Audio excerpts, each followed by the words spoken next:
Welcome everyone. Dana with Mountain Spirit Co-op and our beautiful members and guests here today. Here ready to hear about Janis and the wonderful world of oil. And Janis, who works as a counselor and hypnotherapist in Winnipeg, Canada, she uses hypnotherapy as a method to communicate directly with the subconscious mind. She designs blueprints for your subconscious based on the specific needs and goals, which allows change, healing, and transformation to happen more elegantly and quickly. Janis is also an aromatherapist and a writer, and she's going to talk with us about that today. And just a little side note, I just had my first session with Janis a week ago or so and loved it. It was very splendid. And then Elizabeth hit me up with something that was a perfect little tail ending on top of it. So a lot of great people here to work with, and I just found how to switch camera. Oops, that's not it. Janis, if you want to take this from there, I'll see what I can do.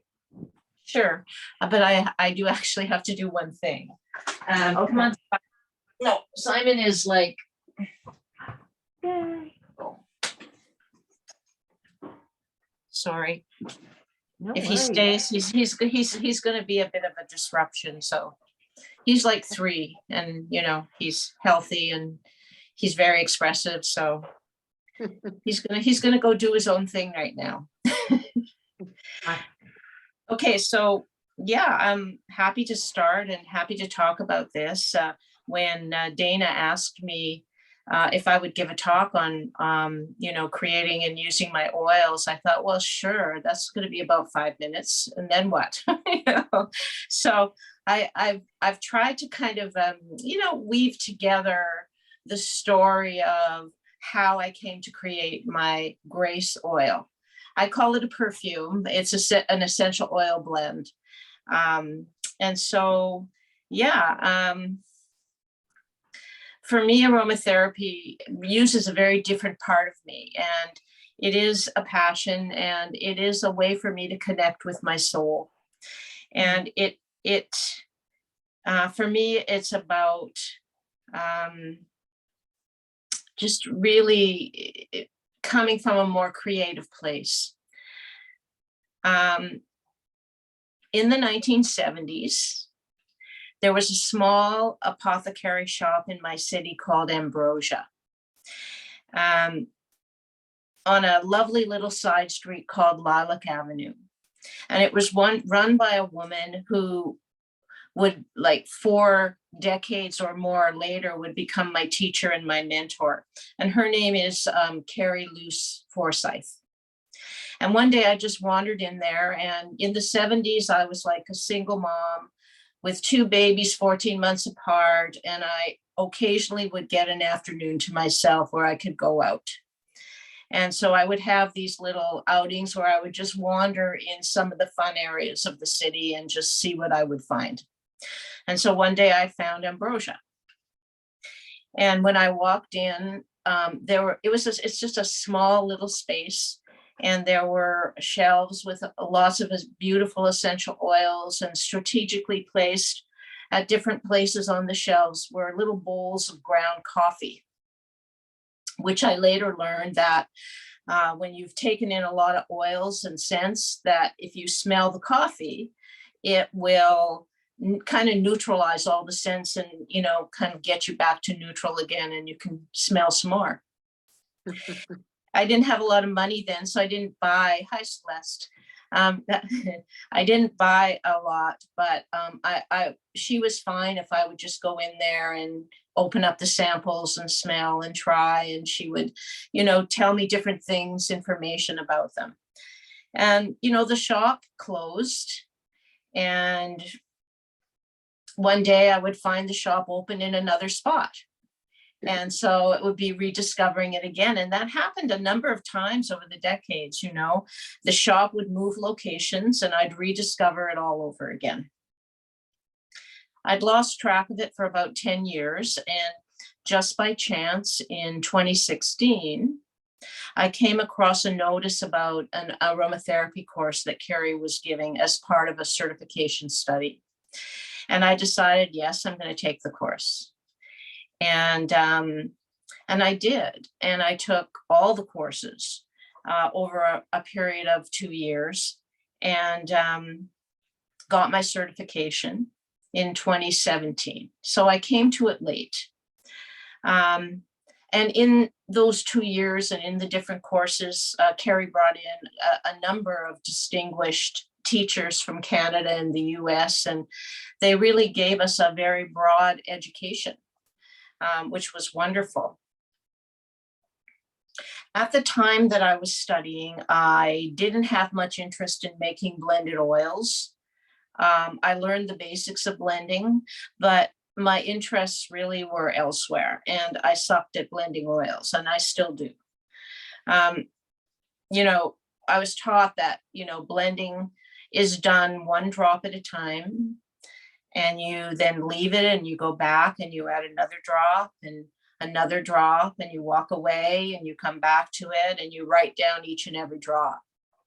And so I learned the basics of how to do that. But my early interest in aromatherapy really was in creating and formulating skincare products. I've always had very sensitive skin and very reactive skin, and I've had different skin conditions over my lifetime. And I wanted some beautiful, healing, and pure products for myself. I fell in love with carrier oils, and I studied them and I learned their properties, and just really came to appreciate their incredible healing properties. And I made them mostly for myself. I didn't use a lot of essential oils in my skin formulations, although sometimes I would put like a drop of rose or a drop of chamomile or heliochrysum or something that, was along those lines. And once my formulations worked for me, I also began to custom make them for others. Even my teacher, Carrie, would use them. And one of my teachers from Quebec, they were made without preservatives. And so they did have a short shelf life. So I never really took it any further than that.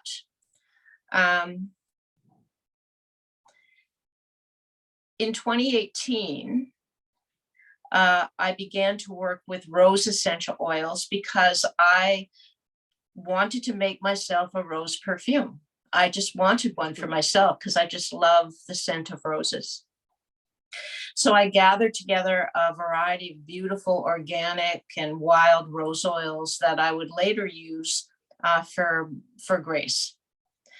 And I played with different blendings of the rose scents just to see what I would like. There was no pressure. I was just making it for myself.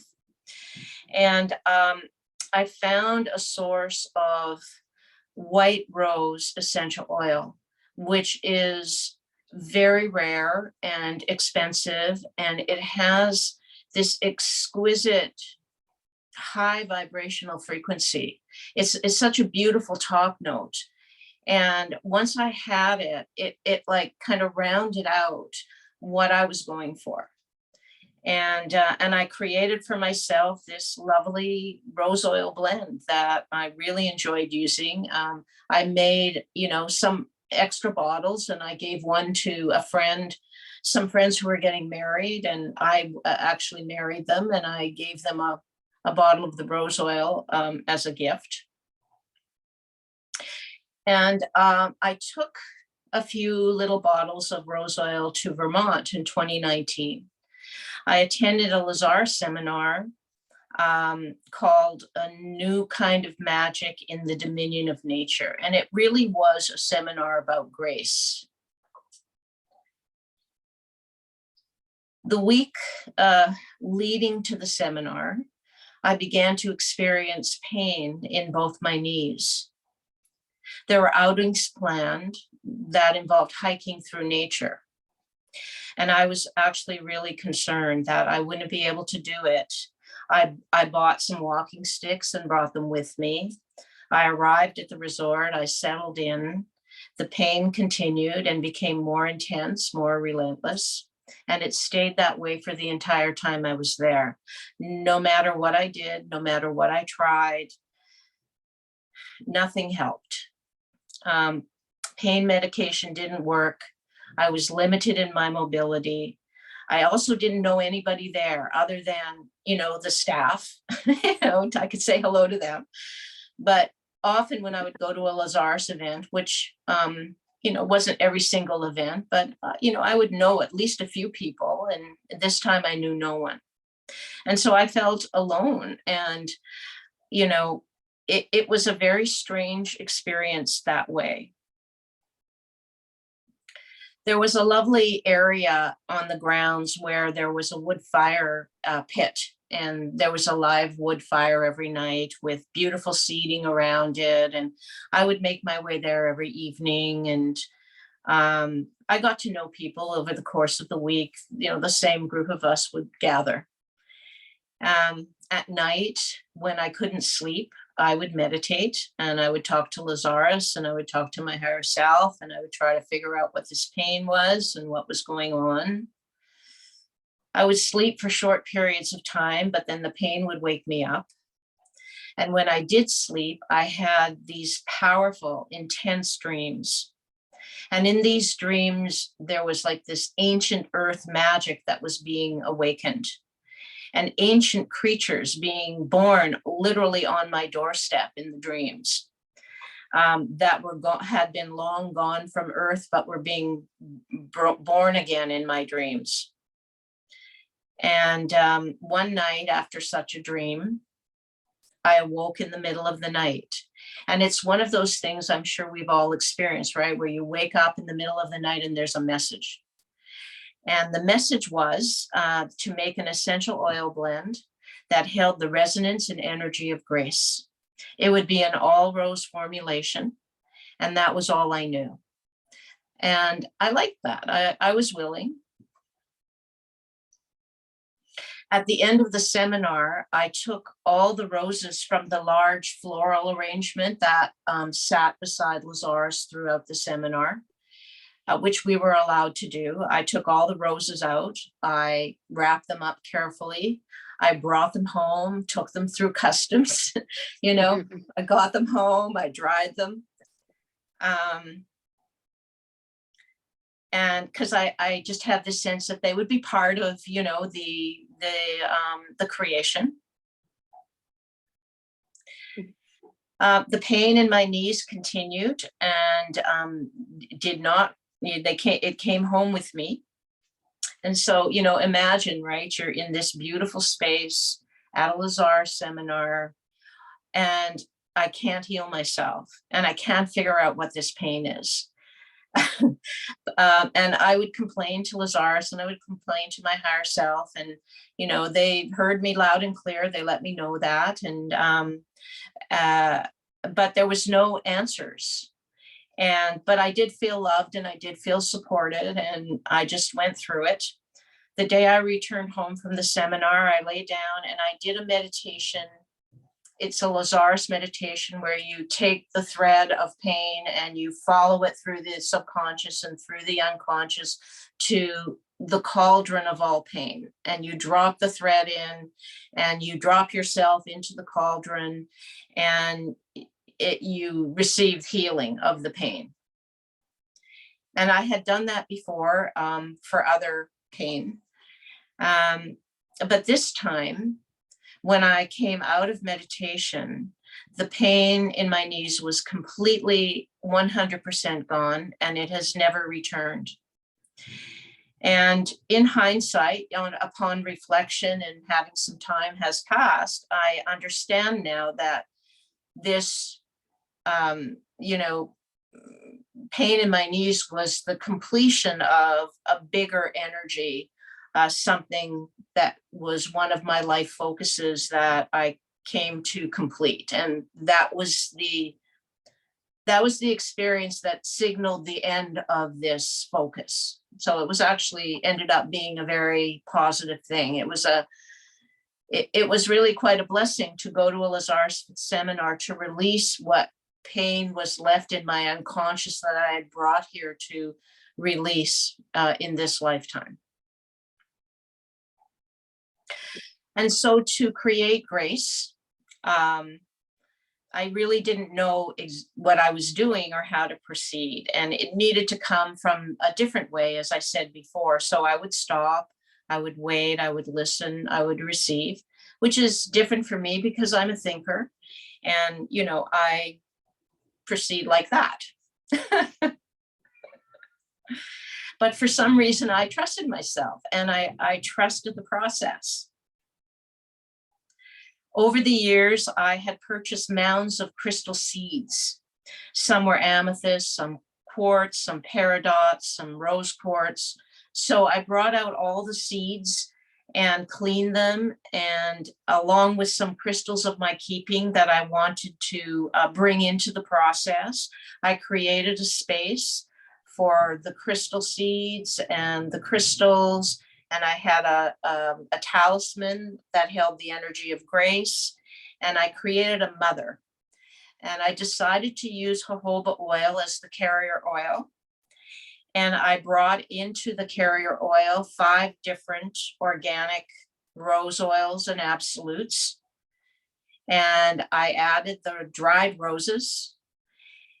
And then I went to the Lazar site and I found some recordings on grace, and I put them on and played the recordings to the crystals, and the crystals listened. I walked out of the room and left it for the crystals, and they listened. And I also paid that pay-per-view, played it for the crystals as well. And they began to take in and infuse with the energy of grace. Then I took all the crystal seeds and I put them inside the mother with the jojoba oil and the rose essential oils and the rose petals. And I covered the mother with a silk pouch, and I stood it on the talisman of grace. And the last thing that I did was I asked Lazarus if they would add a touch of something of grace to the blend. And they said yes, they would. And when I asked them what they added, they said they added a touch of the mystery of grace. And that was the final touch. And so my rose oil blend of grace sat in this stew. And I had planned to bottle it and take it to the Lazar seminar, the final event, the following year. And then COVID hit. And so for 3 years, the mother sat in this stew of grace, of crystals, of energy, of beauty, and it deepened and it matured. And this beautiful alchemy took place. And I began to see the magic and the beauty and the alchemy of creating these blends. I know now how to infuse essential oils with different resonances using grids, talismans, crystals, Reiki. I know how to do that part. I have in mind a collection of resonant blends with grace as the first one. My challenge is in blending different oils together in a harmonious and balanced way. The next oil that I started to work on is hope. And I'm still working on it. The blends that I put together over the course of a year were all fails. They were too muddy. They just didn't work. So I started to expand my collection of essential oils. So I now have more to choose from. And I began to receive some of the names of the oils that I would be creating. One of them is gratitude, and I've started to work on that. And the message to creating the gratitude was that it needed a really strong base so that it would really hold the ground of gratitude. And So for me, creating these oil blends, which aren't going to be all rose, they're going to be different ones. I'm doing it one drop at a time, listening for guidance, walking away, coming back, adding another drop. And that's sort of the process that I'm in right now. So I feel like this process is going to be one of deep listening, imagination, trust, connecting with my soul. Once the blend is there, I can infuse it.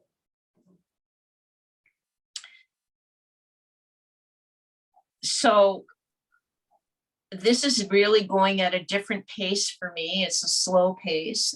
Most of the time I forget to stop and ask my soul, what should I put in next? But I'm learning.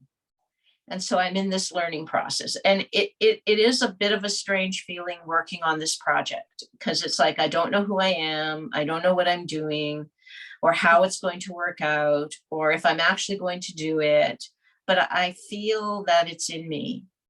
And so I am hopeful. And I feel like hope's wish for me is to find it within myself and to fulfill this. And so what I'd like to ask everyone is, what is hope's wish for you? And I thought that I could take us on a meditation, a little guided meditation, very simple, very easy, very gentle, to a place that I go to that's been part of my meditative world for a long time, called the Valley of Hope. And it's a sweet valley. It's surrounded by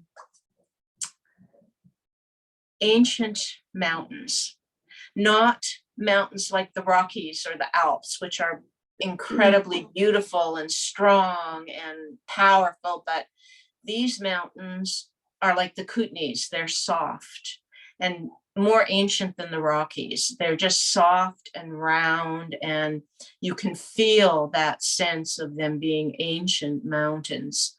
And there are these long sweeps of valley. And then around the corner, you enter, and there's this little valley, the Valley of Hope. So I thought I would take us to the Valley of Hope. And perhaps there, because for me, it's a place I go when I want to restore hope, or when I want to let go of something that's keeping hope at bay for me, or when I want to find that sense within myself of being truly hopeful, like the real hope. And so I thought we can go there, and I'll guide us. And while you're there, you can think about if there's something that you would want to heal or create that hope can help you with. If there's something that you want to feel more hopeful about, something you're working on where you feel hope is missing or blocked. Perhaps it's creating more abundance or healing in the world. And while you're there, you can set down, the energy what feels like the energy that is blocking you. And there will be a gift, and it'll be hope's wish for you, hope's gift for you. And you'll be able to take that back. So that's kind of what I have in mind, if everybody's willing. Okay.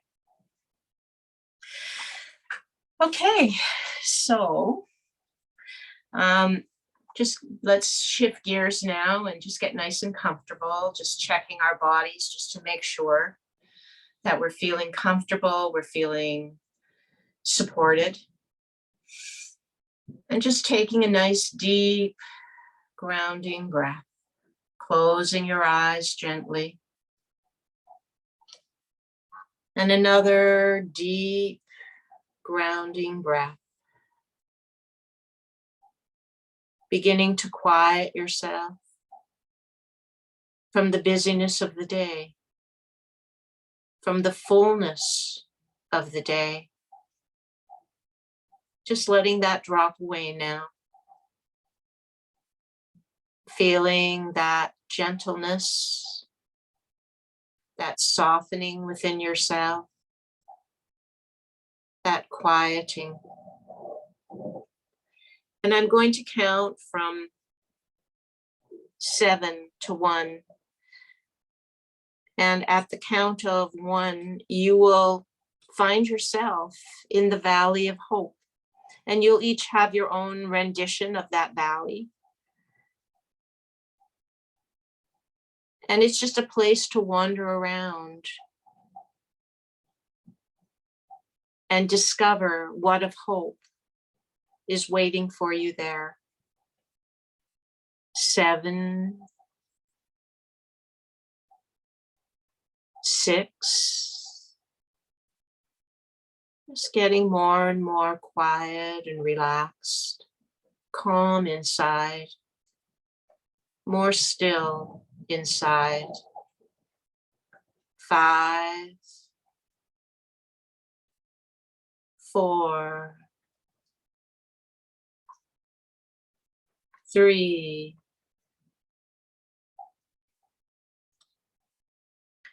2,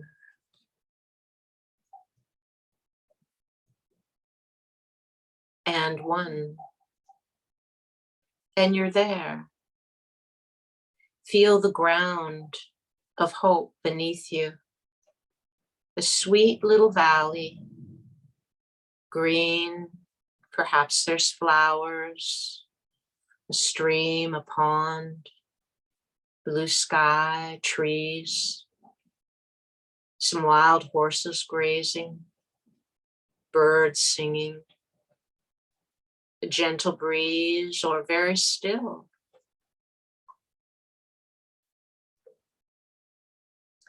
And as you ground in this valley, just kind of following your nose, just wherever it leads, just to wander.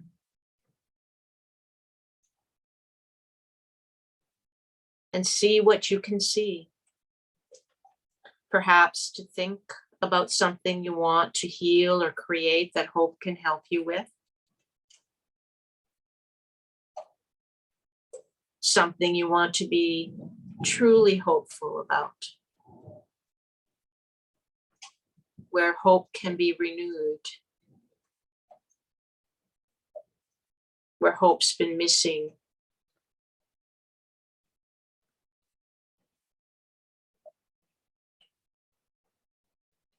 And as you wander through the valley, you might stop and watch the horses graze, or birds building a nest, or pick some flowers.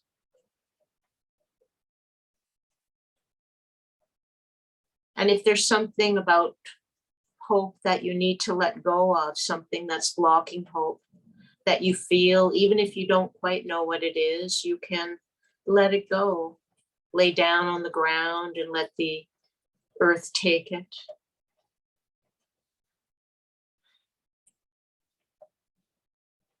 Enter a stream and let the water wash it away. Let the wind come and blow it away. Or the warmth of the sun melt it. And maybe there's an animal that will come and speak to you. Or know that you're there and commune with you. And as you wander, you will come upon a beautiful gift, hope's gift to you. Perhaps it's an elixir or a perfume or a piece of jewelry or a crystal or stone, something of nature. Perhaps a little bell tied to the branch of a tree.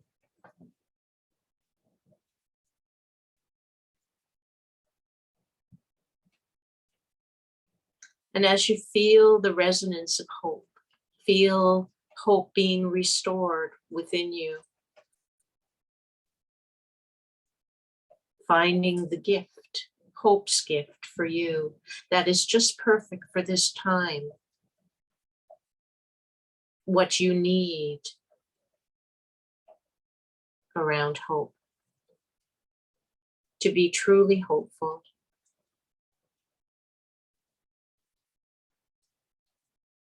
For hope is the initiator and the healer. It is the future.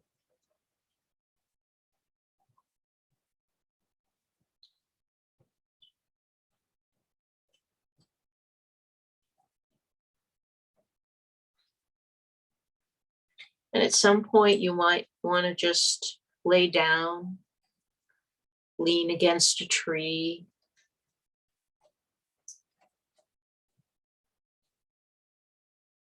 sit by a stream, just letting yourself be restored.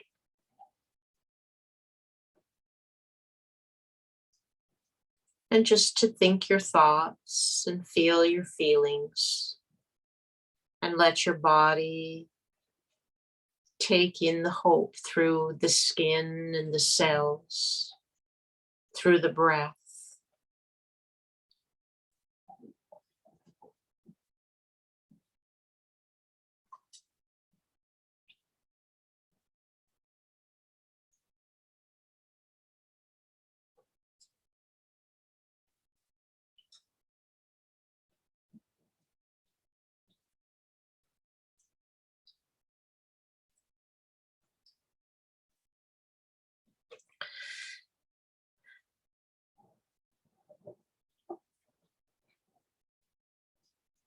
And with your gift in hand and hope restored, alive, filling you, I'm going to count us back from 1 to 5. And at the count of 5, you'll be back here in the room. 1, 2, 3, 4, and 5.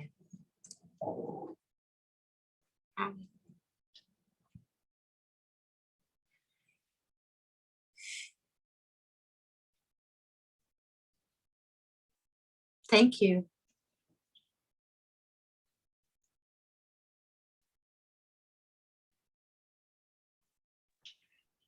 Wow. Thank you. It was nice. Thank you, Janis. That was Thank amazing. you. That was wonderful. Mm. Oh my goodness, that was exquisite. Exquisite for sure. Thank you. Well, Awesome. do we start with anybody have any questions or comments or want to talk about that? That was, man, quite moving, Jen. Yeah, it's your how do you call that? Your anchor there, the main one that you use so that you add the others to it. What is the difference between that one and the things that you add to your mix? You know, you choose one that is like the anchor or the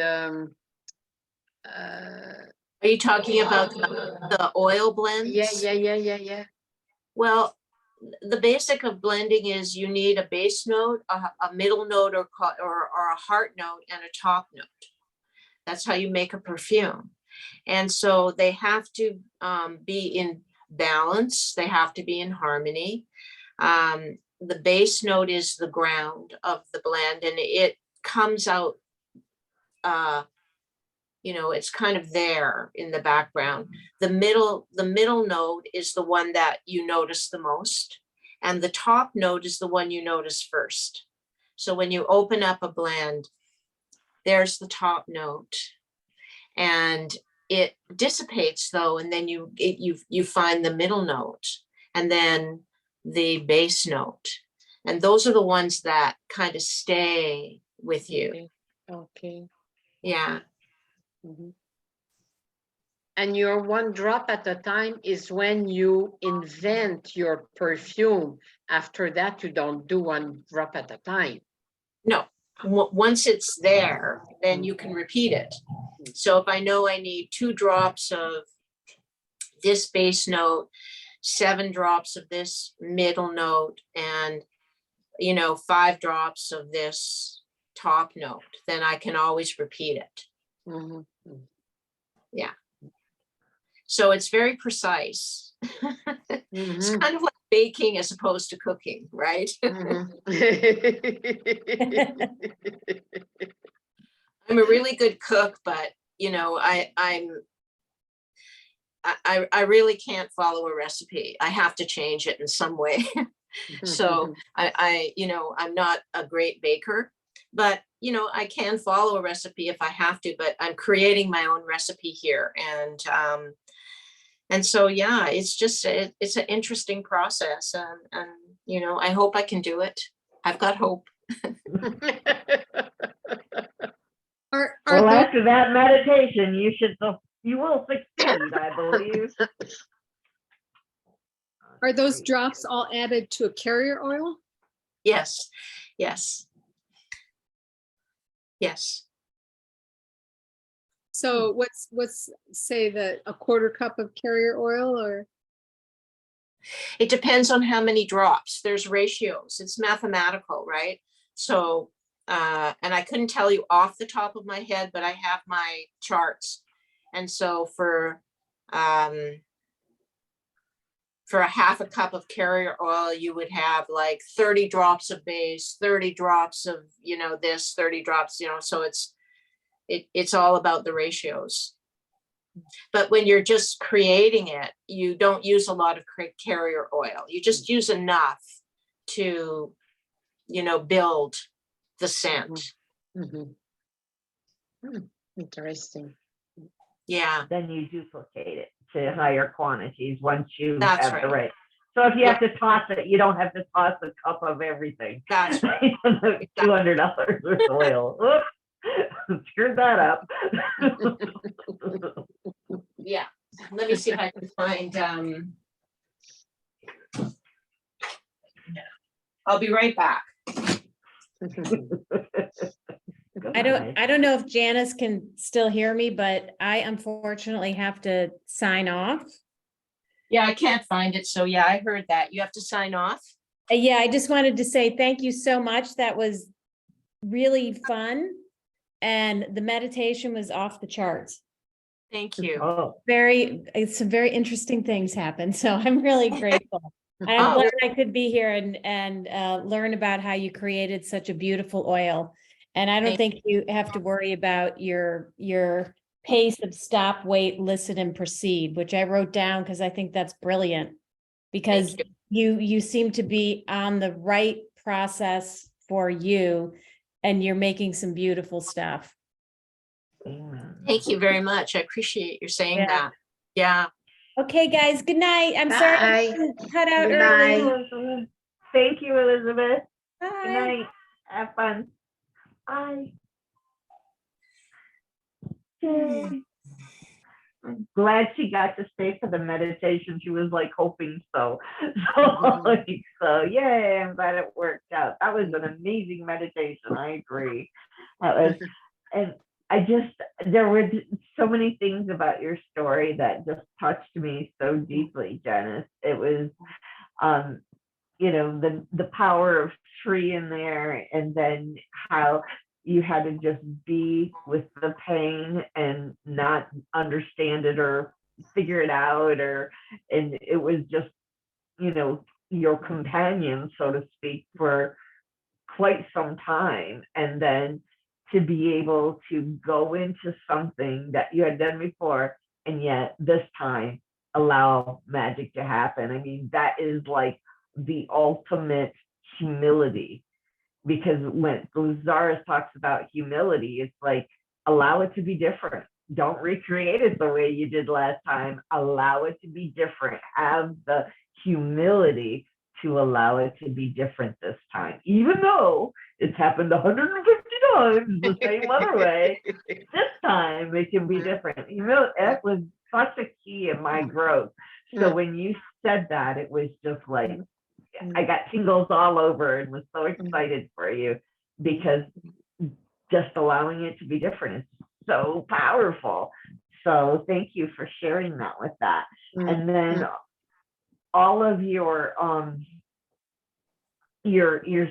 story on waiting to and listening, and how it's not this brain that you want to normally do it and get it done, and it's so powerful, and so that, you know, it's innocent, you know, to open to that and to listen and to allow it to be what it is. And that I think that so much of that is schooled out of us by the time we're 6 or 7, you know, and to reawaken that and to welcome it and invite it and to open to it is just, it's so beautiful. And so much of your story just resonated with me because of that, and, you know, and what I do too. And so thank you, thank you, thank you.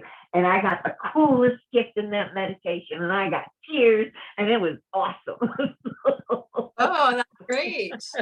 Yeah, it is great. Thank you for that. I'm glad this is recorded. I'm going back.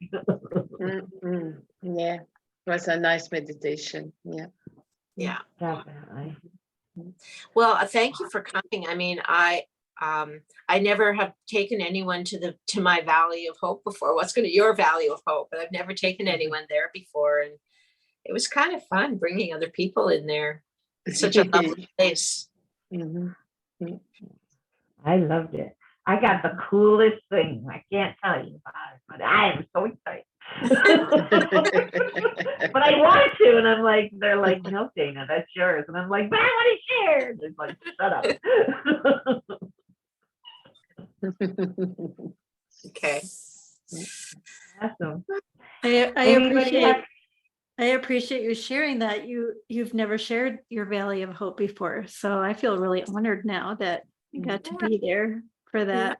It's pretty amazing. It was a beautiful meditation. And I definitely resonated also with your story. And I think from the very germ of Grace's beginning to its culmination was all grace, you know, just it was all grace. It was so cool to listen to you, you know, from the start to the development of that oil was just all of that. And so I'm looking forward to the gratitude one, because it's probably going to be the same, you know.